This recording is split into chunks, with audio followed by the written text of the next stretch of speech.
Hello and welcome to Link's Wi-Fi Solutions YouTube channel. Today's topic is checking out the things to look at on your Virgin Media hub if you've got a problem with your connection or intermittent connectivity. Obviously, a few of these things can be related to Wi-Fi connection, but if once again you've got any information that you can feed back to Virgin, if you have any localized issues, these will be handy things that you can check. So I will now go through that. So with my own connection, I have my own router. My Virgin hub is in modem only mode, and I have a Wi-Fi controller, a Dream Machine Pro, which does all the routing and assigning the IP addresses and monitoring my connection and firewall itself. Therefore, to connect to my modem, I need to go on 192.168.100.1. But if you're on the Wi-Fi from Virgin and it's not in modem mode, you will need 192.168.0.1. This is written underneath the hub, and information for the password to log in, if you do need to, is also underneath the hub as well. Now, you may, when you log in, already have the check router status on there. If not, if you just log in and then log back out, you'll have that modem status or router status button. You can access it from within the modem settings, but it is easier just to log in and log out to get it. Now, this is the area we're going to look at. So if you click on router status, it will load everything up. If I zoom in there and focus, might help. Now, we're going to be looking at the downstream and the upstream tabs on here.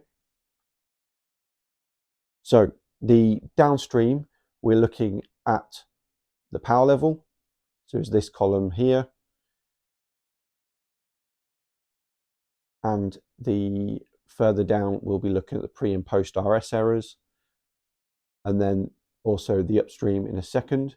So the power level wants to be between +10 and 0. You don't want it to be any higher than 10, and you don't want it really to be any less than 0, because it can go into negative figures. This is basically the signal coming down the cable for the frequency channels that the modem locks onto. And there is a forward path and a return path. Now, these are the forward path, and you can see on mine 3, 6, 5, 5, 5, 5, 5, all the way down, some 4s, some 3s. So all mine's pretty much in spec. Now, if this was too high or too low, it could give you intermittent connectivity, slow speeds, and some of the issues that would be causing basic broadband problems, especially if you're putting the connection under load, depending on what speed you're on.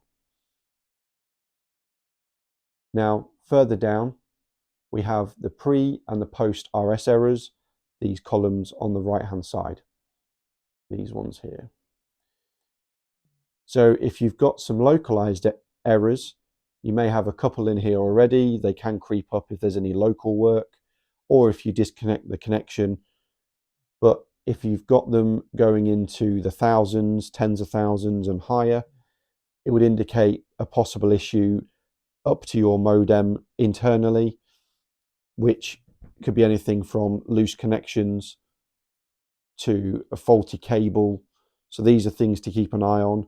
Also, if you do have Virgin Media TV, or you've removed the Virgin Media TV service and you have a cable with nothing on the end of it, this will also cause issues. So you would need to go directly, have a cable directly from the wall to the back of the modem with no open ports on that cable. Virgin customer services can post cables out if you need to remedy this, or you may have some still if you've got sent the kit out through the post. Now, if you've got a lot of post RS errors, so the far right column, this would indicate these are uncorrectable errors, things that the modem can't fix, and that will cause you constant problems with the connection. Now, the uncorrectable errors could be anything from still damaged cables inside, damaged cable outside, but also could indicate any network issues with Virgin Media or any localized issues to the cabinet that your house feeds from, so another address causing problems. These are monitored by Virgin Media's network team, but it's also worth making them aware of the problem via the help desk if there are continued problems. Also, another section to keep an eye on is the return path, which is under upstream and is this power level here. So we can see mine is 46, 47. This doesn't want to be above 50. It can go to 51, but that is the tail end that you don't want it to be at. This will still cause you issues. So ideally, maximum of 50. So you can see mine's in spec, and also there's no timeouts on the modem either, which is also indicating good connection. So once again, these are all showing in spec, but they are good things to check if you are having intermittent connectivity problems. Now, because I have my own router with the Wi-Fi system, it does monitor the connection for me. So it'll regularly do speed tests. It will monitor the connection. So you've got a little gap here because I changed a single socket to a double socket in my house earlier. So I had the power off, and it shows that to say that there was an issue. It will also, if I go on Internet Health, on the right here, it will show any latency spikes if I do have any, which I've not had any. It's already given me event logs from the outages earlier, and it knows the speed of my incoming service, as well as if I click on Insights, it does regular speed tests, so I can see the average speed on the speed tests, 7, 8, 900 meg, so I know that this is doing as it's told. It's also good information that I use to monitor my own connection. And these things will all give that information to know if there's any intermittent connectivity from Virgin Media themselves. But once again, these tabs are the best things to look at if you have intermittent connectivity and you need information to give Virgin Media, because sometimes just having that bit of extra ammunition to say, look, I've looked at these and I've got this information, is always good to pass on, because then if you do get a Virgin Media engineer out, you've got the information to relay to them, and it helps to save time on them running around checking things if you've already checked the basics. So once again, I recommend checking this if you do have an intermittent connectivity.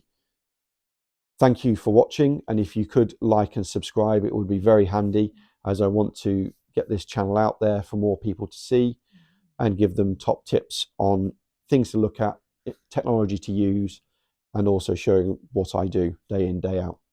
Thank you.